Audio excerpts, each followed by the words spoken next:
Hello दोस्तों, आप सभी का अपने परिवार में स्वागत है और एक बहुत बड़ी खुशी आप सभी के लिए लेकर आया हूं। आपके जो एसएससी कंबाइंड फेज़ 11 जो कि अभी नई वैकेंसी आई 2023 में, जिसमें सभी आपकी क्वालिफ़िकेशन पे पोस्ट आई हुई है, आपको मैट्रिक्स पे भी 10+2 पे भी और ग्रेजुएशन पे, उन सभी के लिए आपका चैनल बहुत ही बेहतरीन और ज़बरदस्त तरीके से आपका पूरा जीएस और जीके का पार्ट लेकर आया है, जिसमें मेरा टारगेट है 45 दिन का। इस 45 दिन के अंदर आपको मैं टोटल सारा जीके और जीएस कराने वाला हूं, जिसमें लगभग होल सिलेबस आपके बीच में मैं रखने वाला हूं, जिसमें आपकी भौतिक विज्ञान, रासायनिक विज्ञान, जीव विज्ञान और आपकी पॉलिटी और साथ के साथ में हिस्ट्री, अर्थशास्त्र, स्टैटिक जीके, वो सारा का सारा मैं आपके बीच में रखने वाला हूँ। बहुत ही बेहतरीन 40 दिन हम लोगों के लिए बहुत ही बेहतरीन और बहुत ही शानदार और बहुत ही ज़बरदस्त होने वाले हैं। तो दोस्तों बिल्कुल बेहतरीन से सभी लोग तैयारी करिएगा। एक अच्छी वैकेंसी है, इसमें हर लेवल की पोस्ट है, हर लेवल की जॉब है। तो मैं उन सभी का पूरे प्रीवियस ईयर का एनालिसिस करके मैं तब आपके बीच में क्वेश्चन लेकर आए हूँ। और दोस्तों ध्यान रखिएगा, आपके बीच में अगर हम बात करेंगे, देखिए क्वेश्चन कुछ इस बात ही महत्वपूर्ण आपके बीच में सारे क्वेश्चन होने वाले हैं। तो दोस्तों ये जो आज, और दूसरी बात, हम जितना भी पढ़ेंगे वो टॉपिक क्या पढ़ेंगे, टॉपिक बाय टॉपिक पढ़ेंगे। जैसे आज हम टॉपिक पढ़ेंगे ऊष्मा और ऊष्मा गति की, उसके अंदर क्लास नंबर 1 होने वाली है। हर एक पॉइंट पर मैं ज़्यादा से ज़्यादा आपकी क्लास और अति महत्वपूर्ण क्वेश्चन आपके बीच में लेकर आने वाला हूँ। बच्चों अपने परिवार को, अपने जो भी आपका चैनल है, इसको ज़्यादा से ज़्यादा शेयर करिए। ज़्यादा से ज़्यादा जितने भी बच्चों को इसकी आवश्यकता है उन सभी के पास इस चैनल को, इस वीडियो को, इस सेशन को पहुंचाइएगा। तो चलिए बच्चों स्टार्ट करते हैं आज अपनी नए मैराथन, नया क्लास, नई जॉब, नया प्लेटफॉर्म के साथ में।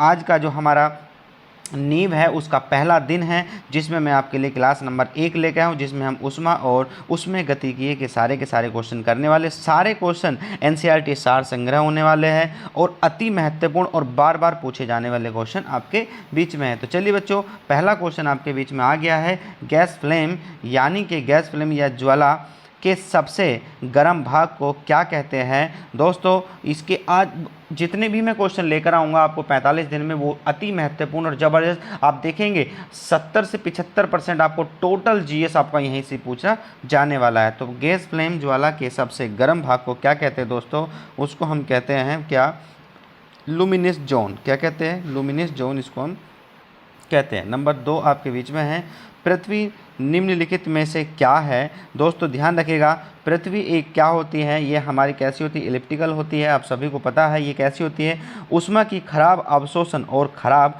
विकिरण है। तो ध्यान रखें, जितना भी हमारे पास में ऑर्गेनिक और इनऑर्गेनिक कंटेंट होता है वो सारा का सारा इसमें ही समुचित होता है। तो हमारा क्वेश्चन नंबर 2 का डी ऑप्शन इज आपका करेक्ट हो जाता है। आगे बढ़ेंगे, जितने बच्चे तैयारी कर रहे होंगे सबके पास में अच्छे से अपने नोट्स प्रिपेयर होंगे, एक बार उन्हें देखिएगा। और साथ के साथ में यहाँ से हम क्वेश्चन प्रैक्टिस करने वाले हैं। धातु की चायदानियों में लकड़ी के हैंडल क्यों लगाए जाते हैं। दोस्तों ध्यान रखिएगा, लकड़ी जो भी चाय होती है, चाय में चाय छन्नी होती है, उसमें जो लकड़ी का हैंडल लगाते हैं, या चाय पकाने वाले बर्तन में लकड़ी का हैंडल लगाते हैं, वो क्यों लगाते हैं, ध्यान रखना। लकड़ी ऊष्मा की कुचालक होती है दोस्तों। तो क्वेश्चन नंबर 3 का ए ऑप्शन है आपका करेक्ट हो जाता है। क्वेश्चन नंबर 4, शीतकाल में एक मोटी कमीज की अपेक्षा 2 पतली कमीजें हमें अधिक गर्म क्यों रख सकती है। ध्यान रखना क्यों रख सकती है दोस्तों, तो 2 कमीजों के बीच वायु की परतरोधी माध्यम के रूप में काम करती है। याद रखना परतरोधी, ये वाले इसके सही, यानी कि सी ऑप्शन इज आपका करेक्ट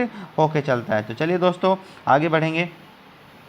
क्वेश्चन नंबर 5, सूर्य की ऊष्मा पृथ्वी पर कैसे पहुंचती है। तो दोस्तों हम सभी को पता है कि सूर्य की ऊष्मा पृथ्वी पर कैसे पहुंचती है, तो ये किसकी मदद से पहुंचती है, विकिरण के द्वारा पहुंचती है।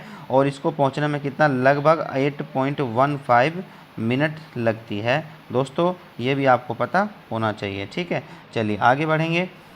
क्वेश्चन नंबर 6, उसमें विकिरण का अमान्य लक्षण यह है कि यह यात्रा करती है। दोस्तों आपको ये बहुत ही प्यार तरीके से और बेहतरीन आपको सभी का पता होना चाहिए कि उसमें जो विकिरण का अमान्य लक्षण है यह है कि यह कैसे यात्रा करती है। तो ये दोस्तों क्वेश्चन नंबर 6 आप लोगों के लिए अति महत्वपूर्ण है, क्योंकि उसमें हो गया आपका वायु, हो गया आपके साथ के साथ में आपका जितना भी थर्मल हो गया, वो सब किस तरीके से उनकी एनर्जी क्या करती है, फ्लो करती है, ये आप मुझे कमेंट्स बॉक्स में बताएंगे। और क्वेश्चन नंबर 6 आप सभी के लिए बहुत ही बेहतरीन मैं आपके लिए होमवर्क देने वाला हूँ। तो चलिए क्वेश्चन आगे बढ़ेंगे बच्चों।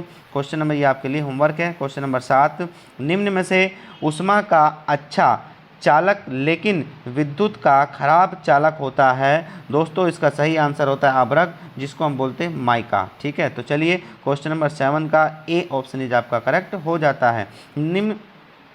निम्नोक्त में से किसमें सर्वोच्च विशिष्ट ऊष्मा का मान होता है। दोस्तों ध्यान रखना कि कह रहा है सर्वोच्च विशिष्ट ऊष्मा का मान होता है, वो किसमें होता है दोस्तों, वो होता है हमारा जल के अंदर। ठीक है, ये आपको ध्यान रख के चलना है। तो आगे बढ़ेंगे क्वेश्चन नंबर 9, जब किसी कांच के गिलास पर गर्म पानी का छिड़काव किया जाता है तो वह टूट जाता है, क्योंकि ध्यान रखना कारण क्या होता है, जब आप किसी गर्म पानी में, गर्म कोई भी मिल्टन होता है या गिलास होता है, उसमें गर्म गर्म पानी डालते हैं तो अचानक क्या होता है, उसमें संकुचन होने लगता है। और जब संकुचन होता है तो गिलास अचानक से संकुचित हो जाता है, तो वो क्या हो जाता है, टूट जाता है। ठीक है बच्चों, क्वेश्चन नंबर 9 10 आपके बीच में है। निम्नलिखित में से ऊष्मा का कुचालक है। दोस्तों अभी मैंने बताया था, इसका एग्जाम्पल इससे पहले बताया था कि चाय पकाने की जो भी आपका भिगोना होता है या चाय छानने की जो छन्नी होती है, उसमें लकड़ी का जो क्या लगाते हैं हम, हत्था लगाते हैं। क्यों लगाते हैं, क्योंकि वो ऊष्मा का क्या होता है, कुचालक होता है। तो सही आंसर आपका क्या हो गया,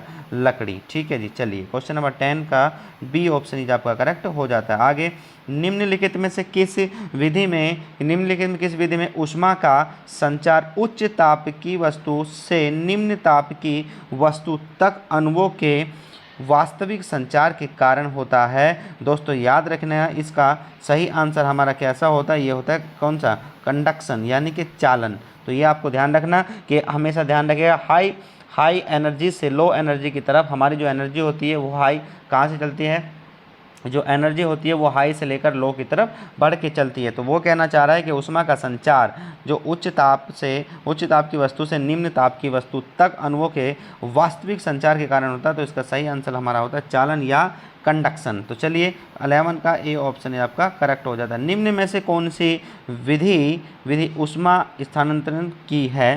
दोस्तों याद रखना ये सही आंसर हमारा क्या होता है। अब बात हो रही है निम्न में से कौन सी विधि ऊष्मा स्थानांतरण की है। तो दोस्तों वो हमारी कौन सी होती है, संवहन होती है, कंडेंसेशन होती है। तो ये भी आपको पता होना चाहिए। क्वेश्चन नंबर 12 का ए ऑप्शन इज आपका करेक्ट हो जाता है। क्वेश्चन नंबर 13, निम्न में से किस युक्ति को विकिरण ऊष्मा का पता लगाने के लिए प्रयुक्त किया जाता है। तो दोस्तों ये भी आपको पता होना चाहिए कि ये कौन सा पता लगाते हैं। तो याद रखना इसके लिए हमारा आ जाता है कौन सा, ताप विद्युत पुंज।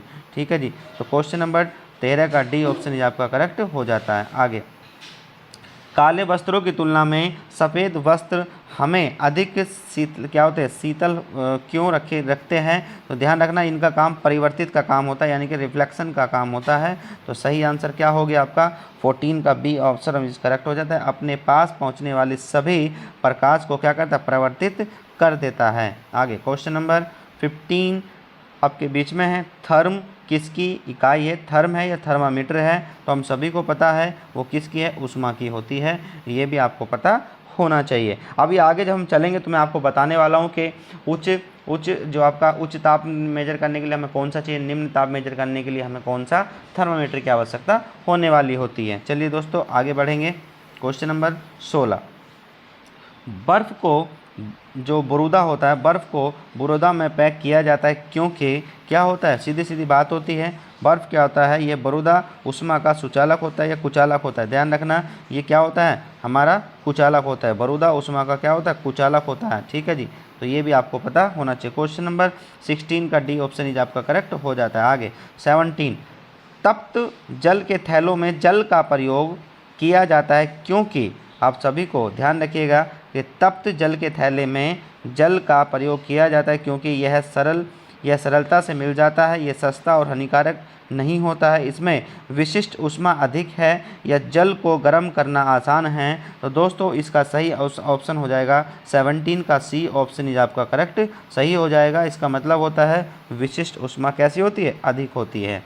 आगे बढ़ेंगे, क्वेश्चन नंबर 18 आपके बीच में है, निम्न में से किस धातु की ऊष्मीय चालकता सबसे अधिक होती है। दोस्तों ध्यान रखना, ऊष्मीय चालकता सबसे अधिक किस में होती है, तो वो है हमारी चांदी। तो ये भी आपको पता होना चाहिए। चलिए दोस्तों आगे 19, कोई पिंड ऊष्मा का सबसे अधिक अवशोषण करता है, यह वह हो, यानी कि ध्यान रखना कि कोई पिंड ऊष्मा का सबसे अधिक अवशोषण करता है जब वह हो, तो याद रखना कैसे, जब काला और खुरदरा, कैसा हो वह, काला और खुरदरा। तो ये भी आपको पता होना चाहिए। चलिए 19 का ए ऑप्शन सही है। क्वेश्चन नंबर 20, शीतकाल में हैंडपंप का पानी गर्म क्यों होता है। दोस्तों ये क्वेश्चन बार बार रिपीट होता है क्योंकि अच्छा है, समझने वाला। ध्यान रखना, पृथ्वी के भीतर तापमान वायुमंडल के तापमान से अधिक होता है, इसलिए आपको क्या होगा, सर्दी के टाइम में आपका क्या होता है, जल आपको गर्म दिखना शुरू हो जाता है। चलिए आगे बढ़ेंगे, 20 का बी ऑप्शन इज आपका करेक्ट हो जाता है। आगे, निम्नलिखित में से अधिक जलन किससे पैदा होती है। तो दोस्तों ध्यान रखना, वो कौन सी स्टीम होती है, वो कौन सी थी, भाप आपकी होती है। क्वेश्चन नंबर 21 का सी ऑप्शन इज आपका करेक्ट हो जाता है।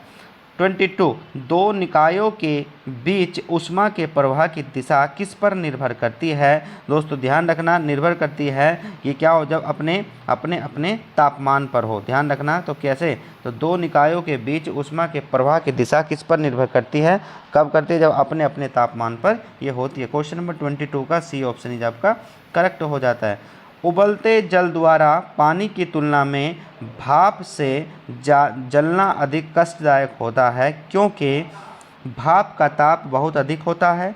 भाप में वाष्पन की गुप्त ऊष्मा होती है।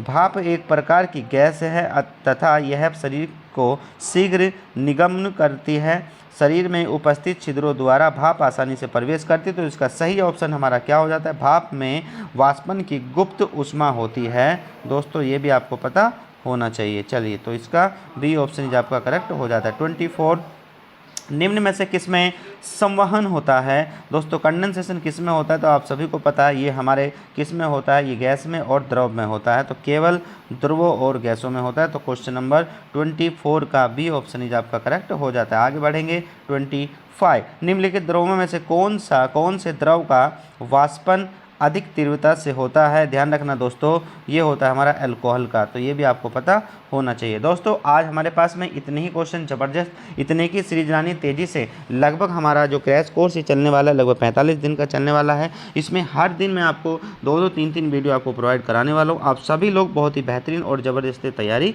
करते रहेगा। तो बच्चों आज के लिए इतना है, तब अपनी तैयारी को शुरू कर दीजिए और हम भी आपके साथ में हैं, ज़्यादा से ज़्यादा सपोर्ट करेंगे, ज़्यादा से ज़्यादा आपको सिलेक्शन दिलाएंगे। तब तक के लिए thank you, have a nice day, take care.